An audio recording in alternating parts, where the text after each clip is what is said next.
삼촌 라반의 불만이 쌓일 대로 쌓인 야곱은 결국 도망치듯이 하란을 떠나게 되는데, 본문에는 그런 야곱을 뒤쫓아온 라반이 야곱을 추궁한 후에 이제 라반과 야곱 사이에 언약을 맺는 내용이 기록되어 있습니다. 라반과 야곱은 서로가 서로를 속고 속이며 끊임없이 서로를 이용하려고 하는 그런 불편한 관계였습니다. 여러분, 서로를 속고 속이고 이용하려고만 드는 그런 관계는 결코 행복할 수가 없죠. 야곱이 자신을 배신하고 딸들을 강제로 끌고 갔다고 여긴 라반은 야곱을 해치려 했지만, 하나님이 야곱을 사랑하셨기 때문에 라반의 꿈에 나타나셔서 더 이상 야곱을 괴롭히지 못하게 하셨습니다. 그러한 하나님의 보호하심으로 인해 라반은 야곱을 해치지 않고 본문에서 야곱과 함께 이렇게 화해 조약, 평화 조약을 맺게 되는 것이 오늘 본문의 내용입니다. 야곱을 뒤쫓아온 라반이 이제 야곱에게 자신의 어떤 분노나 또 자신의 어떤 그런 배신감이나 또 서운한 감정을 다 풀어냈어요. 이렇게 감정을 한번 쏟아내고 풀어내고 나니까 정신이 차려진 것 같습니다. 그래서 43절을 보면 이런 이야기를 해요. 43절 보겠습니다. 라반이 야곱에게 대답하여 이르되 딸들은 내 딸들이요 자식들은 내 자식이요 양떼는 내 양떼요 내가 보는 것은 다 내 것이라. 내가 오늘 내 딸들과 그들이 낳은 자식들에게 무엇을 하겠느냐. 여기 잘 보시면 여러분 이전까지 야곱이라고 하는 사람은 라반에게 있어서 이용의 대상이었습니다. 그런데 이제 오늘 본문의 고백을 보면 이제야 야곱이 사랑하는 딸들의 남편이고 또 사랑하는 손자 손녀들의 아버지, 곧 사위고 또 가족이라는 사실이 인정이 되는 겁니다. 43절 하반절에 이런 말을 해요. 내가 오늘 내 딸들과 그들이 낳은 자식들에게 무엇을 하겠느냐, 이런 말을 하거든요. 그러니까 만약에 이제 딸들과 손주들과 헤어지면 다시 보지 못하게 될 것인데, 만약에 라반이 야곱을 해치게 되면 당장 자기 딸들을 남편 없는 과부로 만들게 되고 손주들은 아비 없는 자식을 만들게 되는 거예요. 그러니까 정신을 차리고 나니까 이 현실 인식이 되는 겁니다. 늘 이용의 대상이었던 야곱에 대해서 이런 생각이 들기 시작하는 거예요. 내가 야곱을 해쳤다가는 당장 내 딸들 과부 만들게 생겼고 손주들은 아비 없는 자식 만들게 생긴 거죠. 여러분, 사람이요 어느 순간 이렇게 정신이 차려질 때가 있지 않습니까? 저는 우리 모두에게 오늘 본문의 라반처럼 정신이 차려지는 은혜가 있기를 축복합니다. 그래서 남편은 아내에게, 또 아내는 남편에게, 부모는 자녀들에게, 자녀들은 부모들에게 잘하게 되는 역사가 있기를 축복합니다. 소리치지 말고, 흥분하지 말고, 비판하거나 정죄하지 말고 오직 사랑하고 섬기는 겁니다. 여러분, 부부는요 서로 사랑하고 섬겨야 할 대상이지 내가 싸워서 이겨야 할 대상이 아닙니다. 여러분, 자녀들도 마찬가지, 부모와 자녀 관계도 마찬가지예요. 내가 싸워서 이겨야 될 대상이 아닙니다. 서로 사랑하고 섬겨야 할 대상이라는 거죠. 정신을 차린 라반은 이제 야곱과 평화 조약을 맺으려고 합니다. 44절에 보면 이제 오라, 나와 내가 언약을 맺고 그것으로 너와 나 사이에 증거를 삼을 것이니라. 그러니까 라반은 야곱에게 일종의 불가침 조약을 맺자고 제안을 하는 거예요. 그런데 여러분 한번 보세요. 여러분 웃기지 않습니까? 장인과 사위 사이에 서로가 서로를 공격하지 말자고 불가침 조약을 맺는다는 말은 무슨 의미를 깔고 있죠? 뭘 전제하는 겁니까? 서로가 서로에게 이렇게 불가침 조약을 맺어야 할 만큼 서로에 대한 불신과 불만이 크고 껄끄러운 관계라는 겁니다. 어떻게 장인과 사위가 조약을 맺어서 우리 앞으로 서로 공격하기 없기, 이런 조약을 맺습니까? 여러분, 이런 라반의 이야기를 들은 야곱 역시도 정신이 차려진 것 같아요. 내가 장인과 이렇게 껄끄러운 관계 속에 살아봐야 무슨 득이 되겠나. 무엇보다 내가 이렇게 장인하고 불편한 관계로 지내면 내 아내들이나 자녀들이 과연 행복할까? 아마 이런 생각을 했던 것 같아요. 우리는 여기서 또 하나 중요한 사실 하나를 발견하게 되는데요. 사람에게 있는 어리석음이 이러한 사실 하나를 깨닫는데 20년이 걸렸다는 겁니다. 라반이 야곱을 가족으로 인식하고 야곱도 라반과 내가 이런 불편한 관계를 가지고 있으면 내 아내들도 불행할 거고 내 자녀들도 불행할 텐데 내가 이러지 말아야겠다라고 깨닫는데 20년 걸렸다는 거예요. 여러분, 어쩌면 20년은 빨리 깨달은 것인지도 몰라요. 어떤 사람은 죽을 때가 돼서야 자신의 행동이 잘못됐다는 것을 깨닫는 사람도 있고, 심지어 죽을 때까지 자신의 말과 행동이 잘못됐다는 것을 전혀 깨닫지 못하는 사람들도 있습니다. 저희 가문에 흐르는 죄 가운데 하나는 알코올 중독입니다. 술 중독이에요. 그래서 제가 저희 아버지 그리고 작은 아버지들에게 어떤 일들이 있었는지 설교 중에도 한번 말씀드린 적이 있었을 거예요. 저희 둘째 작은 아버지가 술 때문에 후두암으로 돌아가셨는데, 여러분, 중독이라고 하는 것이 얼마나 무서운 것인지, 이제 후두암을 발견할 때가 후두암 말기였어요. 그래서 이제 수술을 하고 이제 입으로 먹을 수가 없으니까 관을 연결해서 위로 바로 이렇게 죽 같은 것을 이렇게 먹을 수밖에 없는 그런 상태였습니다. 병원에 계속 있을 수 없으니까 퇴원해서 집에서 요양을 하고 있는데, 그 술을 끊지 못해서 이 코로 연결된 관에다가 여러분, 거기다가 소주를 들이붓는 거예요. 그러니까 이 위에다가 바로 술을 들이붓는 거죠. 그 술이 몸에 퍼져나가는 그 술 기운을 끊어내지를 못하는 거예요. 그렇게 돌아가실 때까지 술을 못 끊는 것도 문제인데, 그렇게 평생 작은 어머니 마음을 힘들게 하고 아프게 하셨으면 돌아가시기 전에라도 내가 그동안에 속썩여서 미안하다, 나 같은 사람 안 버리고 같이 살아줘서 고맙다, 여러분, 이런 말 한마디 할 법하지 않습니까? 그런데 제가 돌아가시기 얼마 전에 병문안을 갔었는데, 그 돌아가시기 며칠 전까지도 그렇게 작은 어머니 욕을 하시는 거예요. 2년 전연하면서 그렇게 작은 어머니 욕을 하시는 거예요. 여러분, 이것이 사람의 어리석음입니다. 자신의 실체를 직면하고 깨닫는 것이 이렇게 어려워요. 고린도후서 4장 4절을 보면 사도 바울이 이런 말씀을 합니다. 그 중에 이 세상의 신이 믿지 아니하는 자들의 마음을 혼미하게 하여 그리스도의 영광의 복음의 광채가 비치지 못하게 하미니 그리스도는 하나님의 형상이니라. 세상 사람들이 복음을 들어도 그것을 받아들이지 못하는 이유가 이 세상의 신이 그들을 미혹해서 그들의 영적인 눈을 딱 가려버려서 복음을 들어도 깨닫지 못하게 하고 받아들이지 못하게 한다는 거예요. 여러분, 이것이 이 세상 사람들이 처해 있는 영적인 원리예요.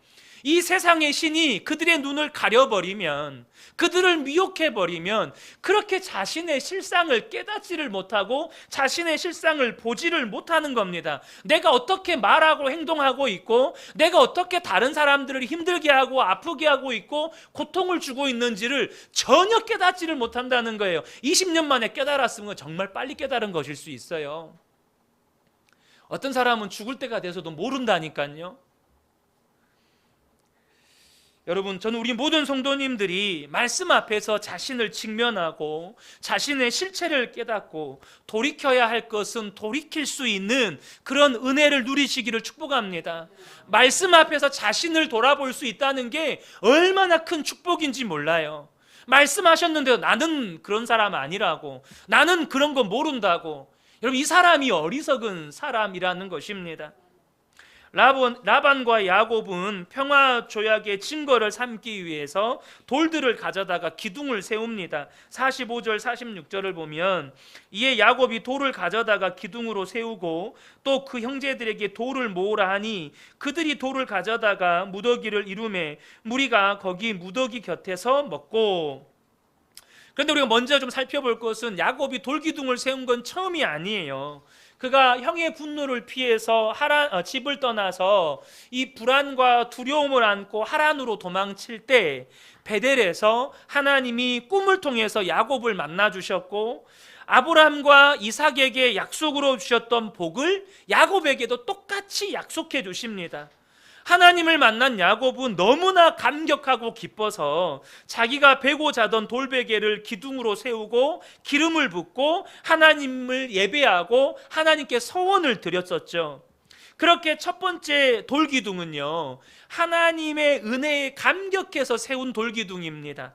그런데 이 두 번째 돌기둥은 장인어른과의 갈등 때문에 세운 돌기둥이에요. 무엇보다 이 두 번째 돌기둥은요, 여러 사람들이 돌을 모아다가 세운 돌무더기예요. 그러니까 처음에 야곱이 세웠던 그 돌기둥보다 훨씬 더 크고 화려하고 멋진 기둥일 수 있어요. 그러나 그것은 비극의 상징이에요.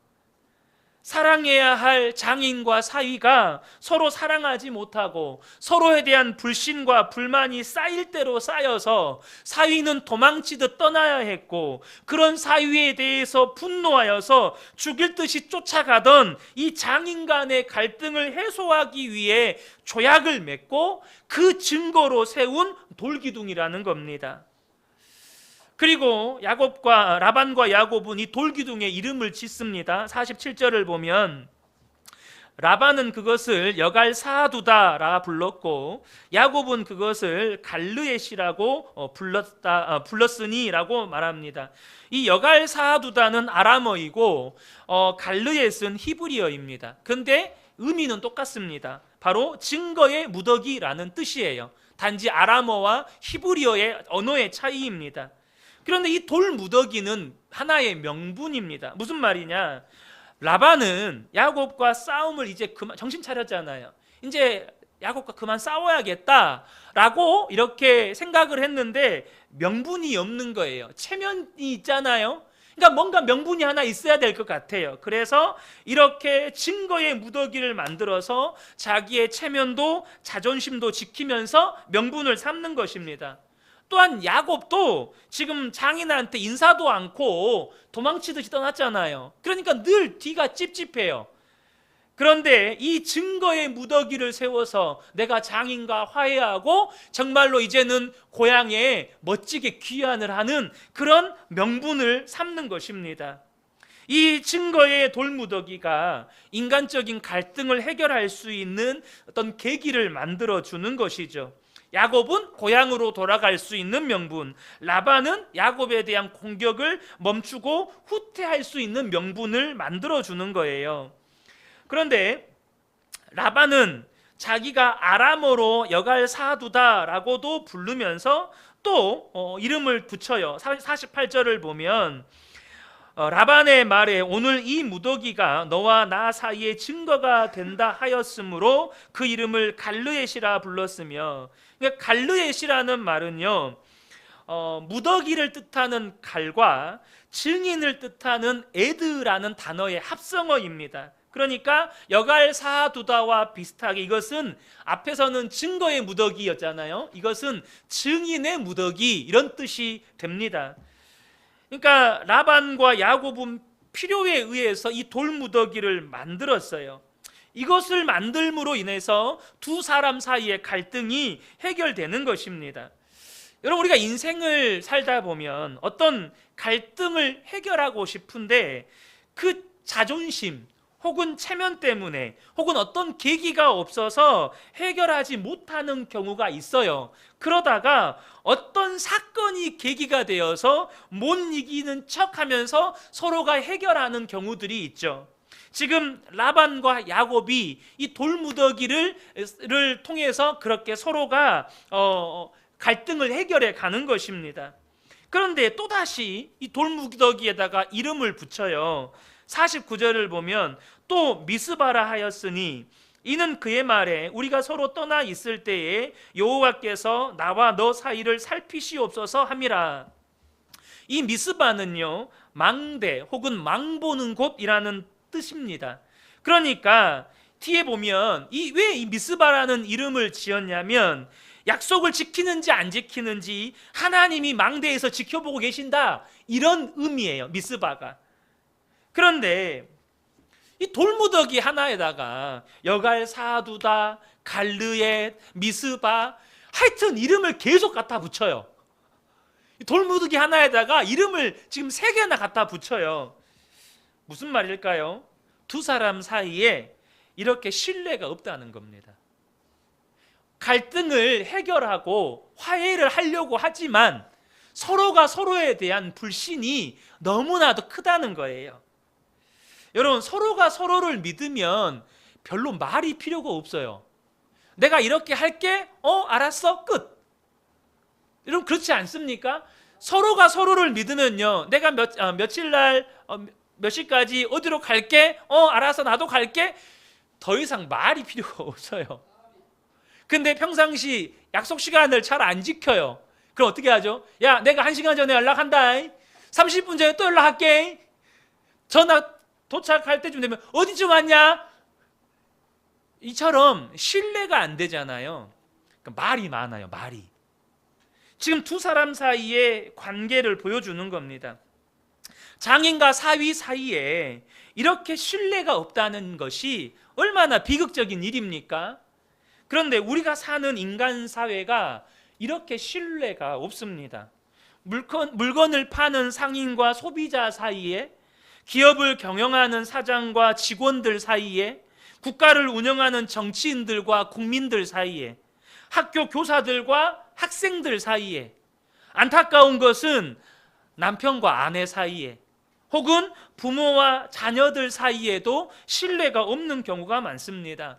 여러분은 어떻습니까? 내가 무슨 말을 하든지 내가 하는 말은 아내나 남편이나 다 자녀들이 모두 다 믿어줍니까? 아빠가 하는 말은 다 옳아. 아빠가 하는 말은 틀림없어. 엄마가 하는 말은 거짓말이 없어. 내가 하는 말은 엄마 아빠가 다 믿어주는 거예요. 우리 미래 세대들 어때요? 여러분이 하는 말은 무슨 말이든지 부모님들이 다 믿어줍니까?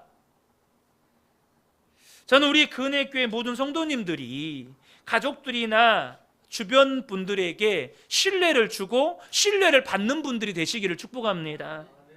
요셉은 억울한 누명을 쓰고 감옥에 갇히게 되었을 때 그가 죄수의 신분임에도 불구하고 간수장에게조차 신뢰를 받는 사람이었습니다.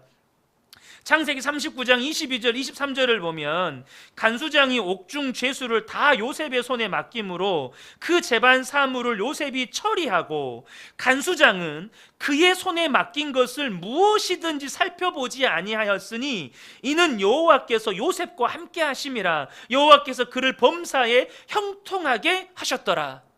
죄수의 신분인데도 이 요셉이 얼마나 신뢰가 되는지, 간수장이 한번 맡긴 일은 검사도 안 해요. 확인도 안 해봅니다. 어떻게 이럴 수가 있죠? 요셉은 늘 하나님과 동행하는 사람이었기 때문입니다. 여호와께서 요셉과 함께 하심이라.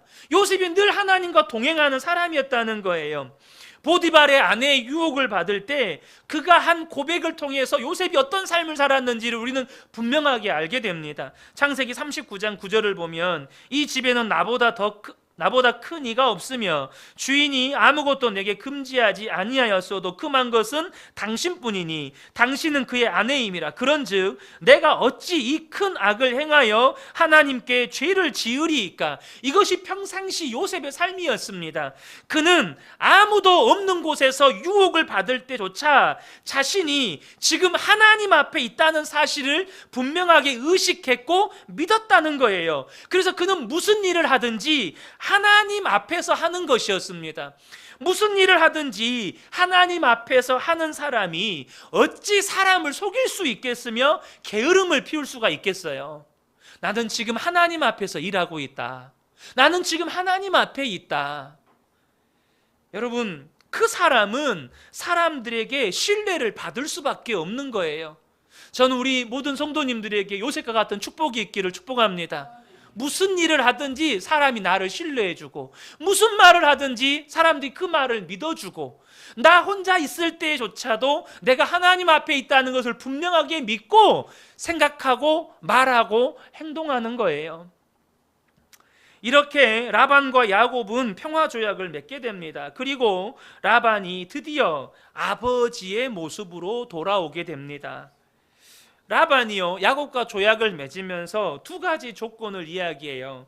50절을 보면, 만일 내가 내 딸을 박대하거나 내 딸들 외에 다른 아내들을 맞이하면 우리와 함께할 사람은 없어도 보라, 하나님이 나와 너 사이에 증인이 되시느니라 함이었더라. 이게 무슨 말이죠? 내 딸들 학대하지 말고 딴 여자 아내로 들이지 말아라. 그러니까 아버지로서 자신의 딸들을 지금 부탁하는 거죠. 그러니까 아버지의 마음이죠. 그리고 또 한 가지의 조건을 다는데, 그게 뭐냐면 우리 서로 해하지 말자라는 것입니다. 52절을 보면, 이 무더기가 증거가 되고 이 기둥이 증거가 되나니 내가 이 무더기를 넘어 내게로 가서 해하지 않을 것이요, 내가 이 무더기 이 기둥을 넘어 내게로 와서 해하지 아니할 것이라.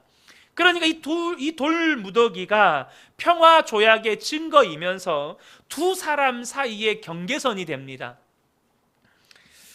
나도 이 경계를 넘어가지 않을 테니까 너도 이 경계를 넘어서 나에게 오지 말아라 라는 거죠. 여러분, 라반이 왜 이 이야기를 했을까요? 아직까지는요, 라반이 야곱보다 훨씬 힘이 강합니다. 훨씬 더 힘이 강해요. 근데 여러분, 힘이 강한 사람이 야, 넘어오지 마라, 나도 안 넘어갈 테니까 너도 넘어오지 말아라, 이 말을 왜 할까요?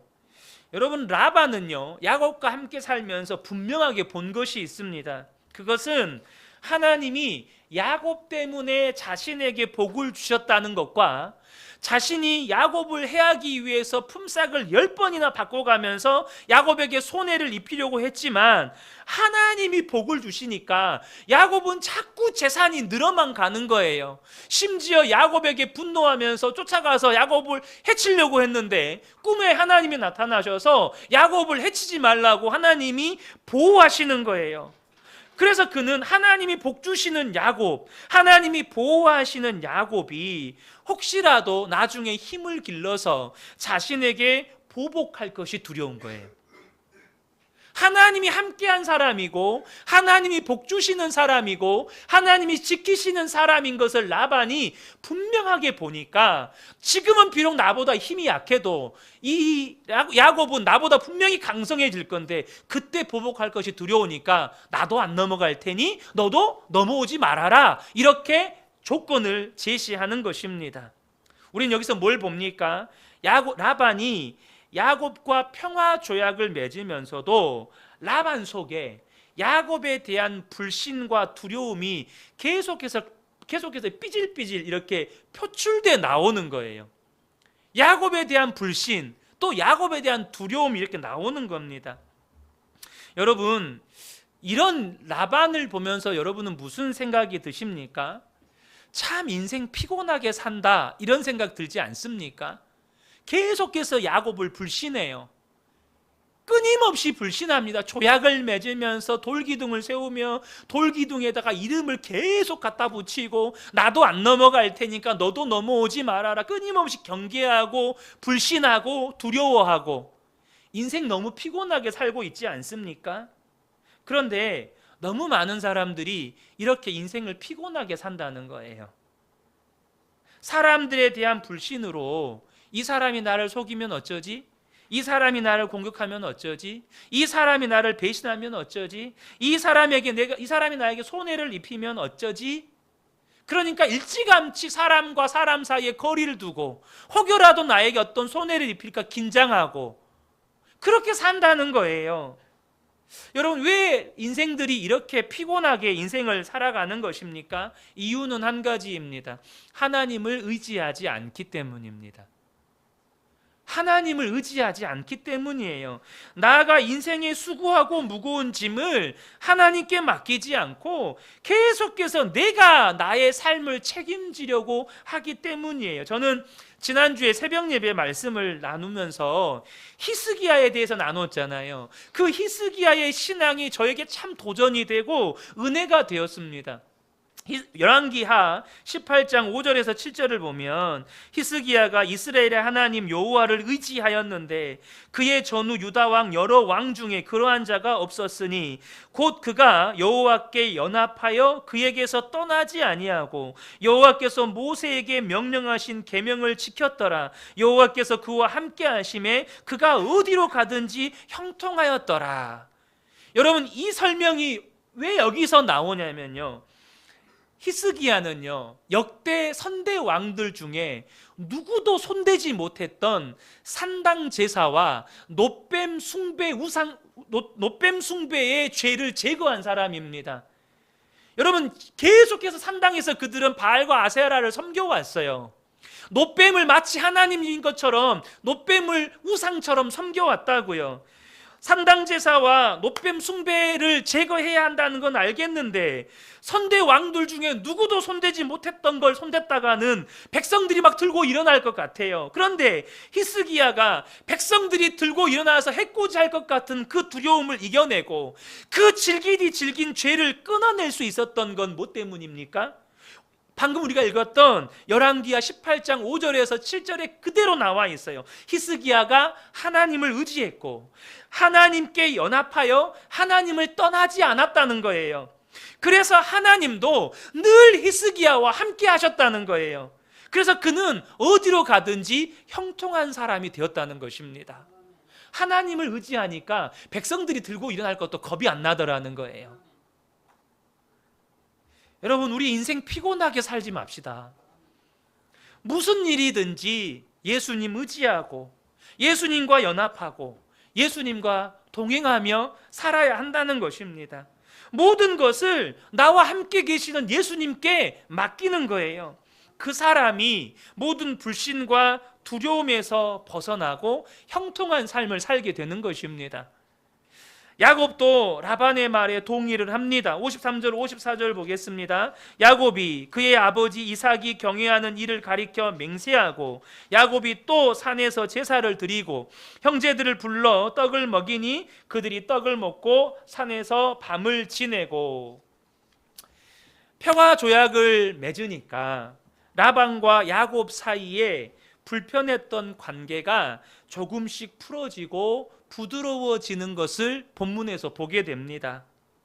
야곱보다 강한 힘을 가지고 있는 라반이 화해의 제스처를 취하고 딸을 잘 부탁한다고 하면서 평화조약을 맺으니까 이 라반에 대해서 불만과 불신을 가지고 있었던 야곱의 마음도 서서히 녹아지는 거예요.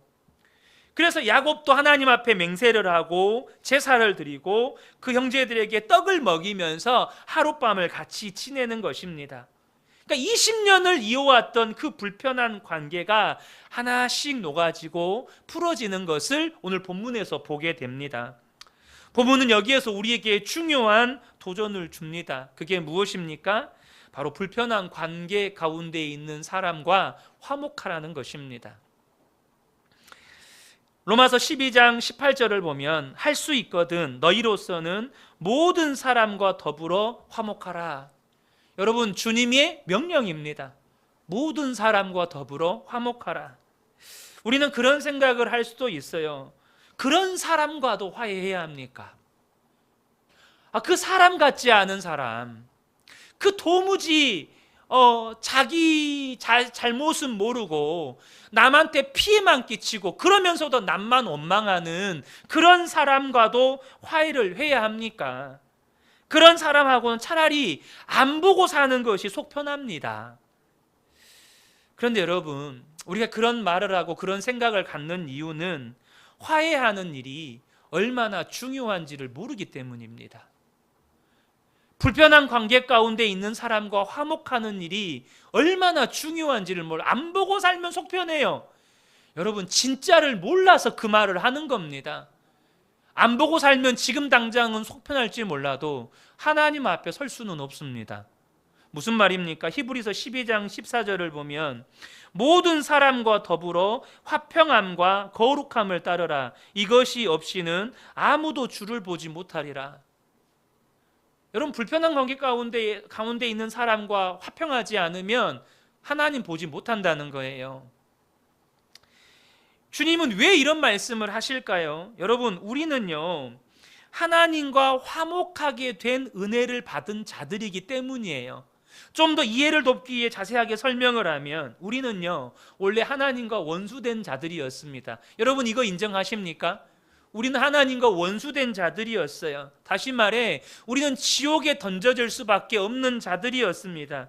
그런 우리가 예수님의 십자가 보혈의 은혜로 하나님과 화목하게 되는 이 복을 받은 것입니다. 그런데 불편한 관계 가운데 있는 사람과 화목하기를 거부하는 것은 그 놀라운 은혜를, 하나님과 화목하게 되는 은혜를 거부하는 것과 똑같은 거예요. 여러분, 하나님의 은혜를 거부하는 자들이 어떻게 하나님 앞에 설 수 있겠어요? 십자가의 은혜를 거부하는 자들이 어떻게 하나님 앞에 설 수 있겠느냐는 것입니다. 분명 오늘 본문에서도 보이지만 인간과 인간 사이에 불편한 관계를 푸는 일은 정말 쉬운 일이 아닙니다. 너무너무 힘들고 때로는요, 입에서 피맛이 나요. 피맛이 날 만큼 때로는 고통스럽습니다. 무엇보다 오랜 시간 불편한 관계는 절대 한순간에 풀리지를 않습니다. 오늘 본문에도 보면 평화 조약을 맺으면서도 두 사람 사이에 그 서로를 향한 불신과 또 서로에 대한 어떤 두려움, 불만 이런 것들이 계속해서 삐질삐질 이렇게 표출이 돼요. 이게 막 드러납니다. 그러나 서로가 평화 조약을 맺을 때, 서로가 화해의 손을 맞잡을 때 불편하고 얼어있던 두 사람의 관계가 조금씩 풀어지고 녹아지는 것입니다. 이것이 우리에게 주는 또 하나의 중요한 도전이 있습니다. 무슨 말입니까? 내가 다가가지 않으면, 내가 손 내밀지 않으면 아무 일도 일어나지 않는다는 것입니다. 내가 손 내밀지 않으면요, 내가 다가가지 않으면 어떤 일도 일어나지 않아요. 라반과 야곱이 20년간 불편한 관계 가운데 있었지만 그럼에도 불구하고 라반이 화해의 손을 내밀고 야곱이 그 손을 마주 잡았을 때 그 불편하고 얼었던 관계가 풀어지기 시작하는 것입니다. 관계를 회복하니까 어때요? 라반의 입에서 축복이 나옵니다. 관계를 회복하니까 그 입에서 축복이 나오기 시작하는 거예요. 오늘 55절입니다. 라반이 아침에 일찍 일어나 손자들과 딸들에게 입맞추며 그들에게 축복하고 떠나 고향으로 돌아갔더라. 라반이 언제 축복한 적이 있습니까? 근데 야곱과의 관계가 화해 모드로 바뀌니까 그 입에서 축복이 나오는 거예요. 여러분, 아무리 부자이고 세상에서 성공했다고 사람들에게 칭찬받으면 뭐합니까? 서로 믿지 못하고 끊임없이 의심하고 경계를 하면서 서로에 대해서 경계하고 산다면 얼마나 인생을 피곤하게 사는 거예요. 여러분, 비록 가난해도 가족들 안에 서로 뜨겁게 사랑하고 서로가 무슨 말을 하든지 서로를 신뢰하고 서로가 실수해도 그것 덮어주고 서로를 격려하며 살아갈 때 여러분, 그 가정도 교회도 직장도 행복하지 않겠어요? 저는 오늘 우리 근혜교회 모든 성도님들 가운데 혹 지금 누군가와 불편한 관계 가운데 있는 분들이 계시다면 먼저 내가 하나님께 어떤 은혜를 받았는지를 여러분 기억하시기 바랍니다. 하나님과 원수되었던 나에게 하나님께서 예수 그리스도의 십자가의 은혜를, 내게 예수 그리스도의 십자가를 통해서 어떤 은혜를 베풀어 주셨는지를 기억하시기를 바랍니다. 그러므로 여러분이 먼저 화해의 손을 내미시기 바랍니다. 그렇게 여러분이 화해의 손을 내밀 때 우리 주님 반드시 역사하십니다. 주님이 여러분 안에, 여러분과 불편한 관계 가운데 있는 그 사람들과 관계 가운데 모든 원수 되었던 것을 허무신 그 예수 그리스도의 십자가의 사랑이 역사하기 시작하는 거예요. 그럼 우리 모든 성도님들이 정말로 화목하고 행복한 가정생활, 교회생활, 직장생활 해가는 복된 분들 되시기를 예수님의 이름으로 축복합니다. 아멘.